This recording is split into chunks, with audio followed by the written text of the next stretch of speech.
یہ جو حضور کی ہی حیات طیبہ کے دوران ایک بغاوت کی سی کیفیت عرب کے اندر پیدا ہو گئی اور بڑی زبردست خانہ جنگی ہوئی حضور کے وصال کے فوراً بعد. پھر خلفائے ثلاثہ جو ہیں وہ شہید کیے گئے. اس کا تاریخی پس منظر بھی آپ کو سمجھ میں نہیں آ سکتا یہ کیوں ہے. یہ آئسولیٹڈ واقعات نہیں ہیں، یہ در حقیقت ایک بات سمجھ لیں گے تو سمجھ میں آ جائیں گے. وہ کیا ہے؟ ہر ریولوشن کا خاصہ ہے، یہ لازمی بات ہے کہ جب وہ کامیاب ہو جاتا ہے تو اس کے کچھ عرصے کے بعد کاؤنٹر ریولوشنری موومنٹ شروع ہوتی ہے. ہوتا کیا ہے؟ ایک جماعت انقلاب لانے کے لیے کھڑی ہوئی، اس نے قربانیاں دیں، اس نے سب تقاضے پورے کیے. جو مخالفین تھے وہ مخالفت کرتے رہے، مقابلہ کرتے رہے، ریزسٹ کرتے رہے. ایک جگہ پر آ کر محسوس کیا کہ اب ہم ریزسٹ نہیں کر سکتے. It's no use continuing resistance, لہذا سر جھکا لو بھائی.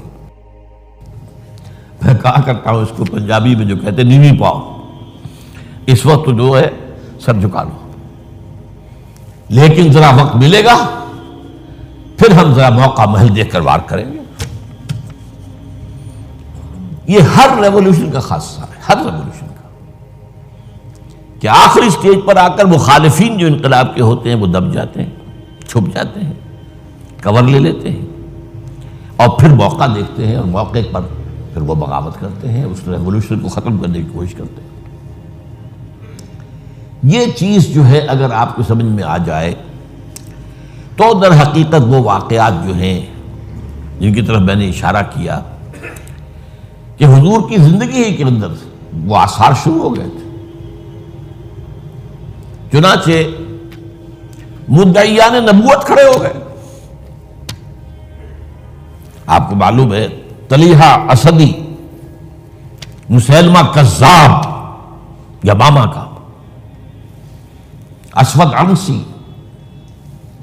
سجا ایک عورت، اپنے اپنے علاقوں میں انبیاء نبی ہیں. انہوں نے سوچا یہ محمد کو اتنی بڑی کامیابی نبوت سے حاصل ہو گئی صلی اللہ علیہ وسلم، دعویٰ نبوت ہی تھا نا. آؤ نا ہم بھی سیر کریں کوہ طور کی، چلو دعویٰ کرو. اور ان کے گرد خاصی بڑی بڑی طاقتیں جمع ہو گئی تھی، کافی بڑی بڑی طاقتیں جمع ہو گئی تھی. چنانچہ مسیلمہ کذاب نے تو جو ریزسٹ کیا ہے، کیونکہ بالآخر جو ہے یہ ایک نبی نبوت کا دعویٰ کرنے والا مرد مسیلمہ اور ایک عورت سجا، ان دونوں نے آپس میں شادی بھی کر لی تھی. وہ تو ڈبل نبوت ہو گئی پھر. اور ان کی بہت بڑی طاقت تھی، بہت بڑی طاقت.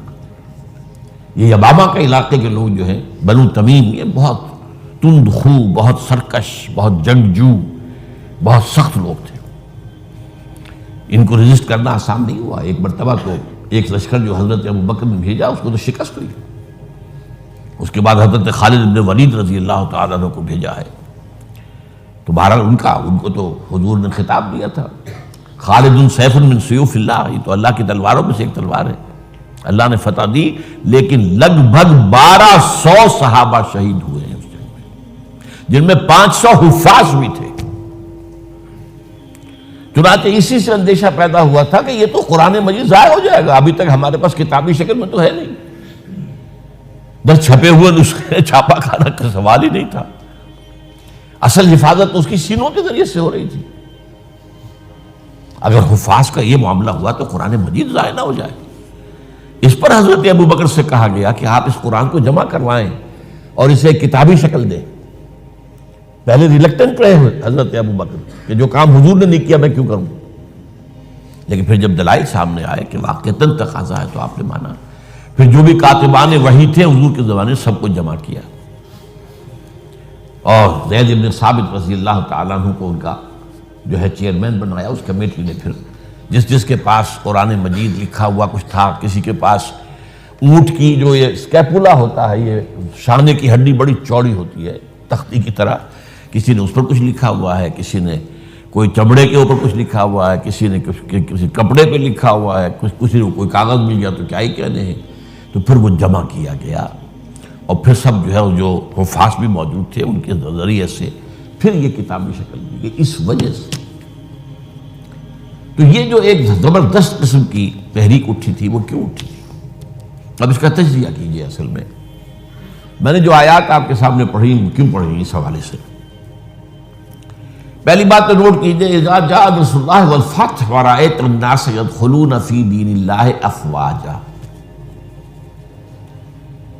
جب اللہ کی مدد آ گئی اور فتح ہو گئی اور آپ نے دیکھا کہ لوگ اللہ کے دین میں فوج در فوج داخل ہو رہے ہیں. یہ جو فوج در فوج داخل ہونے کا فینومینن ہے، کیا اس میں یہ بات سمجھ میں آتی ہے کہ سب کے سب خالص مخلص مومن تھے؟ وہ تو یہ ہے کہ فتح کے بعد اب انہوں نے سمجھا کہ جب مسلمانوں نے مکہ فتح کر لیا تو اب کون ان کے مقابلے میں آئے گا؟ قریش شکست کھا گئے. It's no use continuing resistance. Let us go and declare our submission. جہاں ہم کہہ دیں ٹھیک ہے تسلیم کرتے. تو یہ دین میں داخل ہونا تھا، یہاں لفظ ایمان نہیں لایا گیا، اس نظام اطاعت میں شامل ہو گئے. اس کو نوٹ کیجئے اس بات. اذا جاء نصر اللہ والفتح ورأیت الناس يدخلون فی دین اللہ افواجا. اللہ کے دین میں داخل ہو گئے، اس نظام اطاعت کے اندر داخل ہو گئے اور انہوں نے کہا سمعنا واطعنا، اب ہم سنیں گے اور مانیں گے. اچھا یہ تو وہ فتح مکہ کے بعد. اس کے 1 سال کے بعد جب سورہ توبہ نازل ہو گئی اور مشرکین عرب کو آخری مہلت دے دی گئی، صرف 4 مہینے کی مہلت ہے، یا ایمان لاؤ یا تمہارا قتل عام ہو جائے گا. اس کا میں پس منظر کئی دفعہ بیان کر چکا ہوں. جو 40 نووی میں حدیث آئی تھی اس کے حوالے سے بھی تفصیل سے بیان کر چکا ہوں. اللہ تعالیٰ اپنے رسول جس قوم کی طرف بھیجتا تھا وہ قوم اگر انکار کرتی تھی تو ہلاک کر دی جاتی. یہ مرحلہ آیا ہے اب قریش کے لیے، یا مانو یا ہلاکت. پہلی قومیں ہلاک کی گئی، غرق کر دیے گئے، یا زلزلہ آ گیا، یا کوئی باد سرسر آ گئی، مختلف طریقوں سے. ایک طریقہ یہ بھی تھا کہ مسلمانوں کے ہاتھوں قتل کر دیے گا. جو میں نے آیت آپ کو سنائی ہے، آیت نمبر 5 سورہ توبہ کی. فَإِذَا انْسَلَخَ الْأَشْهُرُ الْحُرُمُ. اب یہ جو 4 مہینے کی ان کو مہلت دی جا رہی ہے، جب یہ ختم ہو جائے تو اے مسلمانوں فَاقْتُلُوا الْمُشْرِكِينَ حَيْثُ وَجَدْتُمُوهُمْ. اب قتل کرو ان مشرکوں کو جہاں کہیں بھی پاؤ. وَخُذُوهُمْ. پکڑو انہیں. وَاحْصُرُوهُمْ. ان کا گھیراؤ کرو، محاصرہ کرو. وَاقْعُدُوا لَهُمْ كُلَّ مَرْصَدٍ. اور ہر جگہ گھات لگا کر بیٹھو انہیں گرفتار کرنے کے لیے. فَإِن تَابُوا وَأَقَامُوا الصَّلَاةَ وَآتَوُا الزَّكَاةَ فَخَلُّوا سَبِيلَهُمْ. پھر وہ اگر توبہ کر لے، اپنے شرک سے باز آ جائیں اور پھر وہ نماز قائم کریں اور زکوٰۃ ادا کریں تو ان کا راستہ چھوڑ دو. ان اللہ غفور رحیم. اللہ غفور رحیم. اب اس کا تجزیہ کیجئے. جو لوگ اس تھریٹ کے تحت ایمان لائے ہیں ان میں تو ظاہر بات ہے غالب اکثریت ان کو ہوگی کہ جو دل سے ایمان نہیں لائے، تو جان بچانے کے لیے ایمان لائے. ایسے بھی لوگ تھے، تاریخ سے معلوم ہوتا ہے کہ جنہوں نے اس پریشر کے تحت ایمان اسلام قبول کرنے سے انکار کر دیا، وہ عرب چھوڑ کر چلے گئے. کہتے ہیں کہ یہ جو ہمارا ایک کافرستان ایک علاقہ ہے، یہ جو واق خان کی پٹی کے ساتھ ہی ہے، اور اس کے ساتھ ملتا ہوا ایک صوبہ ہے نورستان افغانستان میں. یہ ایک قوم ہے، ان کا کہنا یہ ہے کہ ہم ان لوگوں میں سے ہیں کہ جو ان آیات کے نزول کے بعد جو عرب چھوڑ کر باہر گئے کہ ہم نہیں مانیں گے اسلام. پھر جیسے جیسے ہم پڑھتے گئے پیچھے پیچھے اسلام بھی آ رہا تھا، فتوحات ہو رہی تھی، تو آگے آگے ہم پیچھے پیچھے اسلام، یہاں تک کہ ہم آ کر ہمارے آباء و اجداد ان پہاڑوں میں آ کر انہیں پناہ لے لی. یہ چترال کا علاقہ، یہ سارا جو ہے یہاں پر. تو یہ کہتے تھے ہم ان قرشیوں میں سے ہیں. ان کا ایک سردار اور ایک عالم مجھ سے ملا بھی تھا. اس کے بعد یہ ہوا کہ وہ علاقہ تقسیم ہو گیا. احمد شاہ ابداری نے جب بنایا ہے نیا نقشہ افغانستان کا تو اس میں سے ایک حصہ اس علاقے کا افغانستان میں چلا گیا. وہاں امیر دوست محمد والی کابل نے انہیں کر دیا، ایک وارن کر دیا کہ اب اتنی مہلت کے اندر ایمان لاؤ یا قتل کر دیے جاؤ گے. یعنی وہ سزا جس سے بھاگے تھے تمہارے آباء و اجداد وہ یہاں آ جائے گی. وہ ایمان لے آئے. وہ علاقہ نورستان کہلاتا ہے، اسلام کے نور سے منور ہو گیا وہ. اور اس کے ساتھ کا علاقہ پاکستان میں وہ ابھی تک کافرستان ہے. اس کو انہوں نے بلکہ ہماری حکومت نے بھی مینٹین کیا ہوا ہے. وہاں کسی کو تبلیغ کی اجازت نہیں ہے، کچھ نہیں ہے. وہ چاہتے ہیں کہ یہ سیاحت کے لیے سیاحوں کی آمد وہ دیکھیں آ کر ان لوگوں کو، تو وہ برقرار رکھا ہو پورا علاقہ.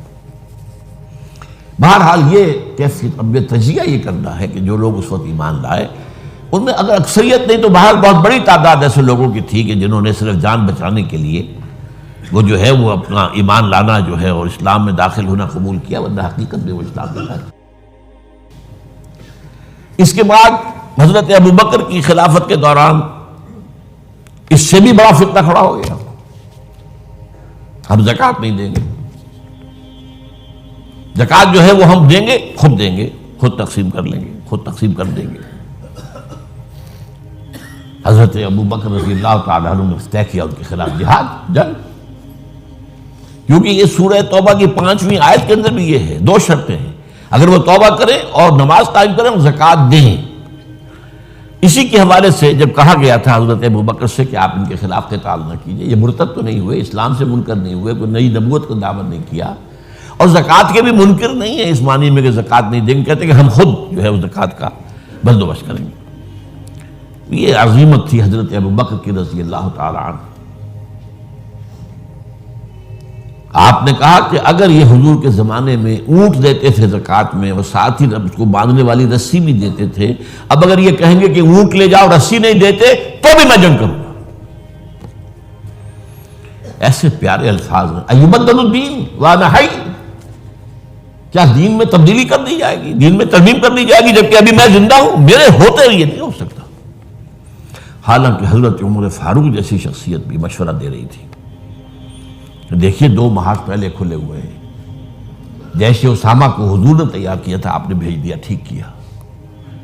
پھر جو نبوت کے دعوے دار تو کھلے مرتد ہو گئے، ان کے خلاف جہاد تو بالکل ضروری تھا. اب تیسرا یہ محاذ نہ کھولے. ابھی مسلمانوں کے دل ویسے زخمی ہیں، حضور کے انتقال کے بعد مورال جو ہے مسلمانوں کا گرا ہوا ہے.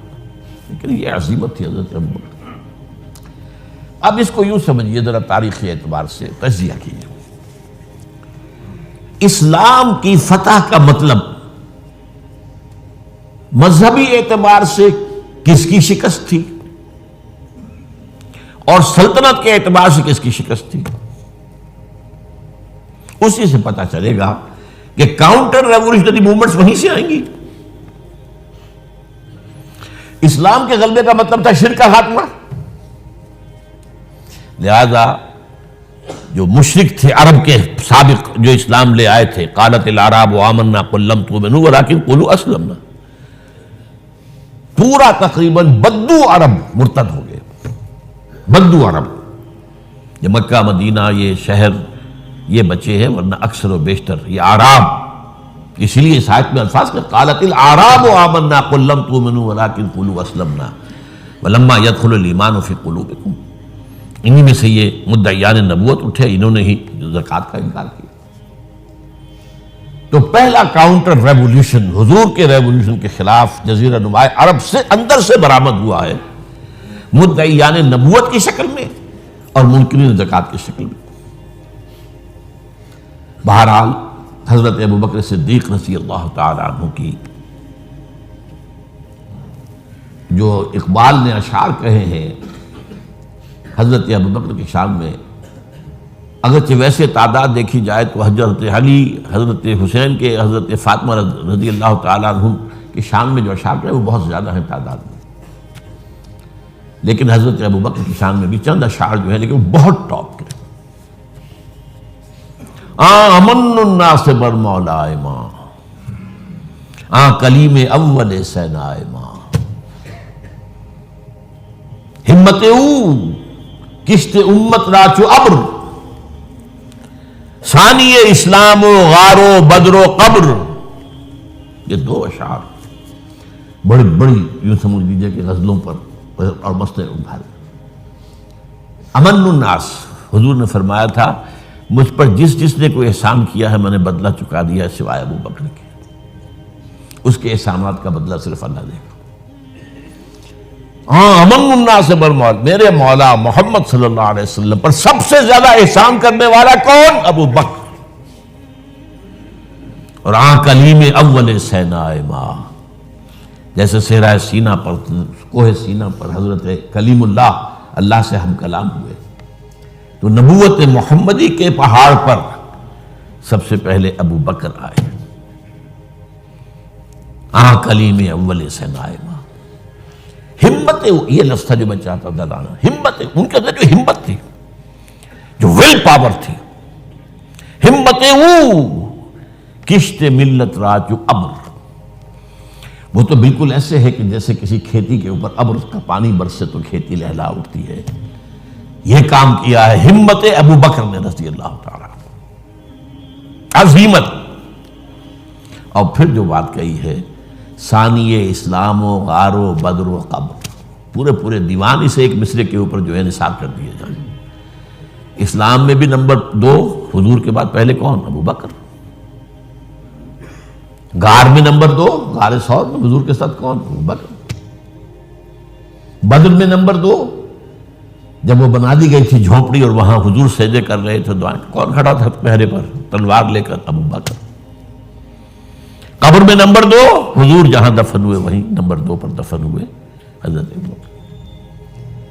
بہرحال یہ جو پہلا کاؤنٹر ریولیوشنری موومنٹ تھی جو عرب سے اٹھی ہے، حضرت ابو بکر کی ہمت و عظیمت نے اس کو کچل کر اور گویا کہ کنسولیڈیٹ کر دیا اثر نو ریولیوشن آف محمد صلی اللہ علیہ وسلم کو. وہ انقلاب پھر محکم ہو گیا، مستحکم ہو گیا. اور اب حضرت عمر کے حوالے ہو گئی بات. اچھا، مذاہب میں کس مذہب نے سب سے زیادہ زک اٹھائی اسلام سے؟ پہلے شرک، دوسرا یہودیت. عیسائیت سے تو مقابلہ ہوا ہی نہیں، کوئی جنگ نہیں ہوئی رہی عیسائیوں سے. غزوہ موتا ہوا لیکن وہ بھی آخری دنوں میں. اور میں کئی دفعہ بیان کر چکا ہوں کہ عیسائیوں کا طرز عمل مسلمانوں کے ساتھ بہت بہتر تھا. نجاشی نے پناہ دی تھی، ہرقل جو ہے تیار تھا اسلام لانے کے لیے.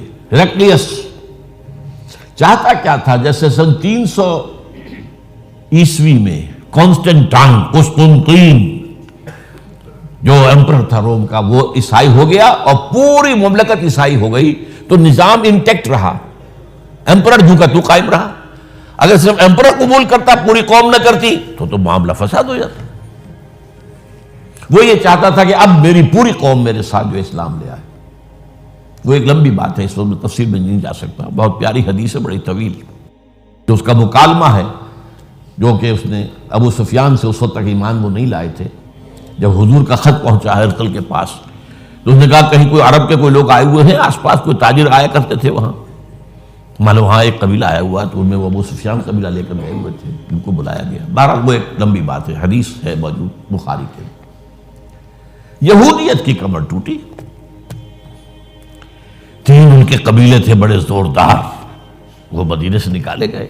ایک قبیلے کے تو تمام جوان مردوں کو قتل کیا گیا. پھر ان کے مضبوط قلعے تھے خیبر کے علاقے کے اندر، فدق اور یہ ان سب میں سے نکالا گیا.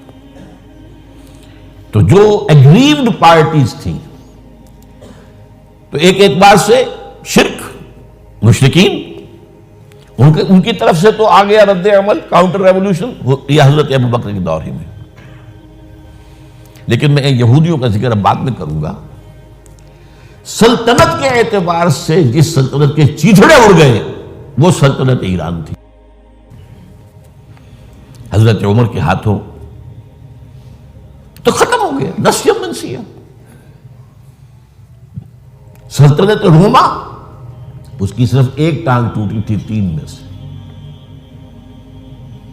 وہ 3 بر اعظموں پر پھیلی ہوئی سلطنت تھی Roman empire. Eastern Europe, Northern Africa, Western Asia. Western Asia میں شام اور ترکی کا علاقہ. شام لیا گیا اس سے، باقی تو اس کے پاس رہا. مشرقی یورپ بھی رہا، شمالی افریقہ بھی رہا، وہ رفتہ رفتہ بعد میں جو ہے گیا، لیکن یہ کہ اصل میں جو ہے پہلے مرحلے میں اس کی ایک ٹانگ ٹوٹی، لیکن ایران کا خاتمہ ہو گیا۔ اور ایرانی بے انتہا نسل پرست، ان میں اپنی ریشیل سپیریورٹی کا بہت احساس ہے، نسلی برتری کا، اپنی تاریخ پر بہت ناز ہے، شہنشاہیت کی تاریخ جو کہ خسرو سے شروع ہوتی ہے، سائرس سے، پھر ڈیریس جیسا عظیم فاتح، بڑی عظیم تاریخ ہے ایران کی، اس کو یوں نہ سمجھیں، یہ معمولی شے نہیں ہے ایران، بہت عظیم تاریخ، اور کئی سو برس تک تو سارا معاملہ جو ہے، جسے آپ وہ سی100 کہتے ہیں، تو یہ دو سپر پاورز نہیں ہیں، ایران اور روم، ایران اور روم، ایران اور روم، کبھی ایران غالب آ گیا روم بیٹھ گیا، کبھی روم غالب آ گیا ایران بیٹھ گیا۔ قرآن مجید میں ایک پوری سورت جو ہے سورہ روم کے نام سے ہے کہ نہیں؟ الف لام میم غلبت الروم فی ادنی الارض وهم من بعد غلبهم سیغلبون فی بضع سنین۔ بہرحال ایران کا جو پرخچے اڑے ہیں، بادشاہت ختم ہوئی ہے، اس کا وار آیا ہے حضرت عمر پر۔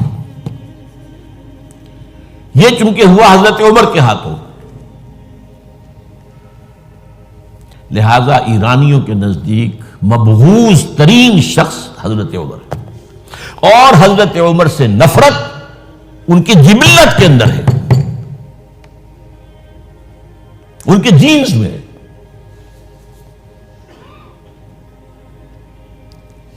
چنانچہ کس نے شہید کیا حضرت عمر کو؟ ابو لولو فیروز، ایک ایرانی غلام تھا حضرت مغیرہ کا رضی اللہ تعالی عنہ۔ اس نے آ کر حضرت عمر سے شکایت کی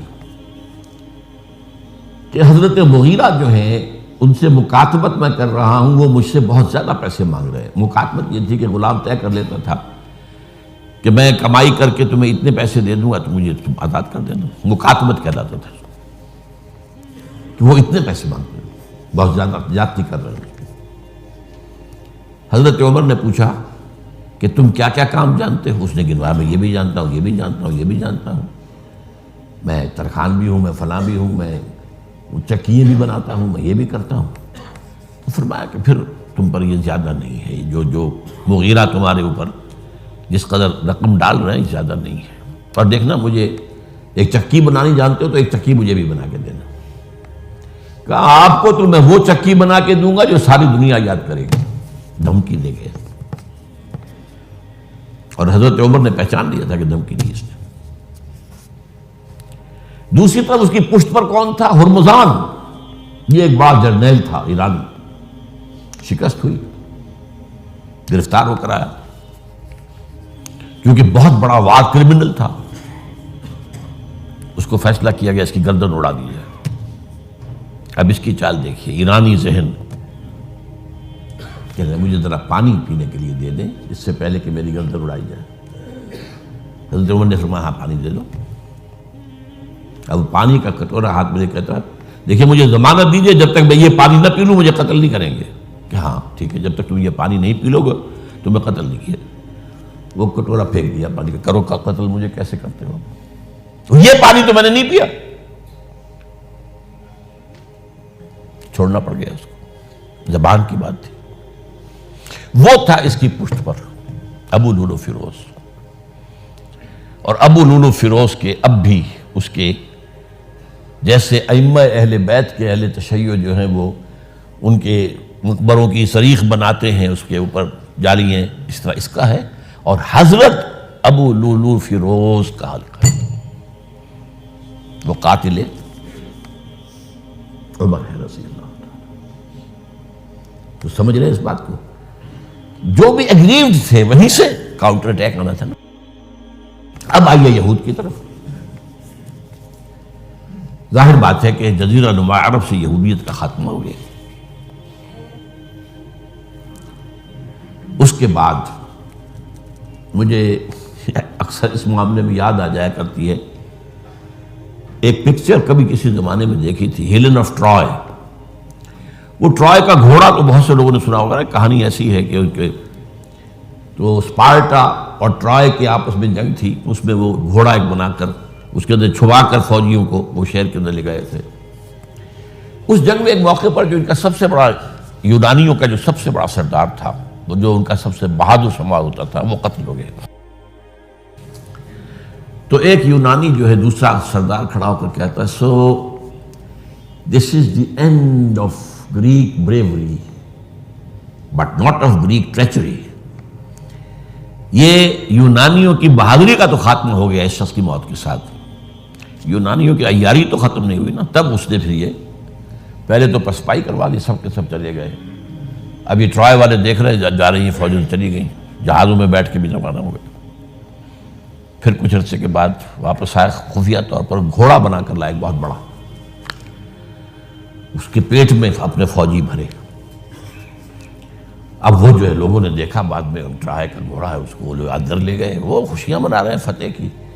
رات کو جب وہ شراب کے نشے میں دھت ہو چکے ہوئے تھے، وہ اس میں سے نکلے، پیٹ میں سے انہوں نے قتل کیا ہے۔ تو وہ ٹریچری ہے۔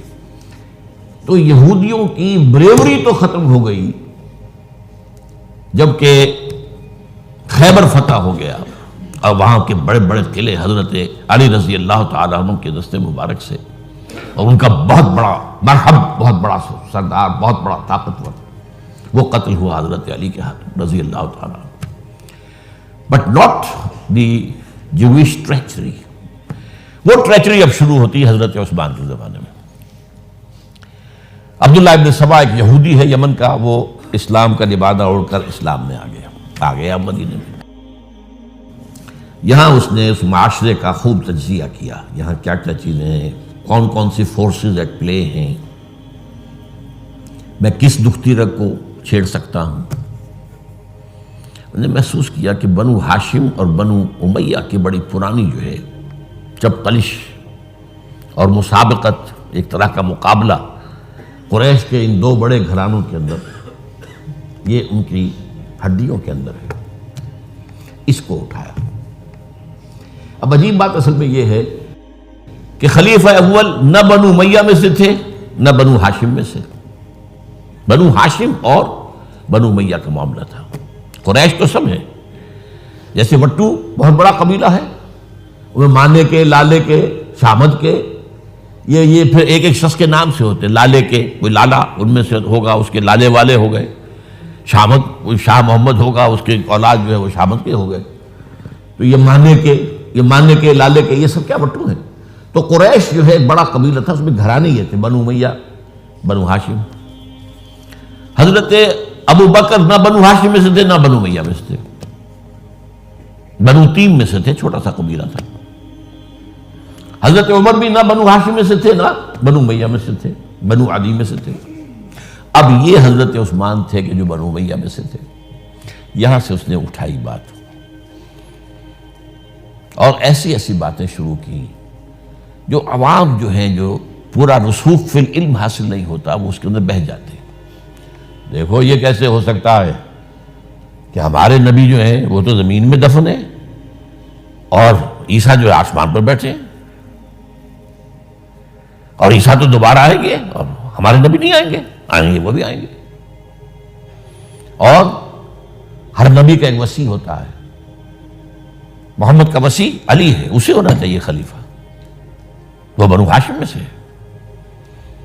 باقی جو بھی خلیفہ بنا ہے غاصب ہے، ابو بکر غاصب، عمر غاصب، اور اب جو ہے سب سے بڑا غاصب نہیں غصاب کہہ لیں اس کو، وہ تو بنو امیہ میں سے عثمان۔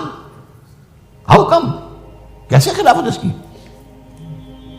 اور اس نے اس تک بات بڑھائی ہے کہ حضرت علی تو خدا ہیں،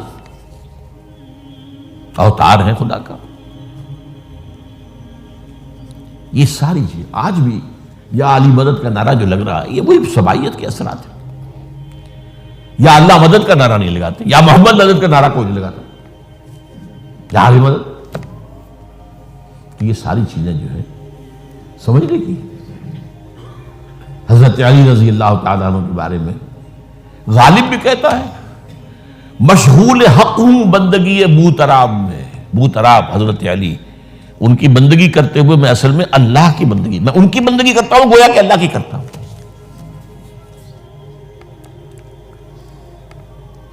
ہر چند علی کی ذات نہیں ہے خدا کی ذات، لیکن نہیں ہے ذات خدا سے جدا علی۔ یہ ساری باتیں اس نے پھیلائی اور فتنہ برپا کر، اور اس کی ایک خاص ٹیکنیک اس نے ایجاد کی۔ سب سے پہلے اس نے جا کر کوفے میں اپنا میدان جمایا۔ حضرت عثمان کے بارے میں تو اپنا بہت ہی، وہ تو اپنے رشتہ داروں کو پالتا ہے، ان کو عہدے سارے اپنے رشتہ داروں کو دے دیے ہیں، اور انہیں دولت انہیں دیتا ہے، یہ کرتا، معاذ اللہ معاذ اللہ۔ وہاں پہ ذرا کسی نے جو وہاں کے گورنر تھے ذرا بات پرس کی، تو وہاں اپنے ہم خیال چھوڑ کر شام چلا گیا، وہاں جا کے وہی بات، وہاں ایک گروپ بنا لیا، پھر مصر چلا گیا، وہاں جا کر وہی بات۔ اب ظاہر بات ہے اس زمانے میں نہ کوئی ٹیلی کمیونیکیشن، نہ کوئی ٹیلی فون، نہ کوئی تار، کوئی اطلاعات کا وہاں پہنچنا وغیرہ۔ اس میں یہ ہے کہ وہ فتنہ تو جنگل کی آگ کی طرح بڑھ گیا، اس کا معالجہ کرنے والا جو ہے، اس میں حضرت معاویہ نے کہا بھی رضی اللہ تعالیٰ عنہ، آپ ہمیں اجازت دیں، ہم آ کر کچل دیں ان کو۔ گورنر تھے شام کے، انہوں نے کہا میں فوجیں لے کر آتا ہوں، ان کو کچل دیتا ہوں۔ حضرت عثمان فرماتے نہیں، جب تک یہ کوئی ایسا جرم کر نہ دیں کہ جس پر کہ وہ گویا کہ زد میں آ جائیں، قانون کی زد میں۔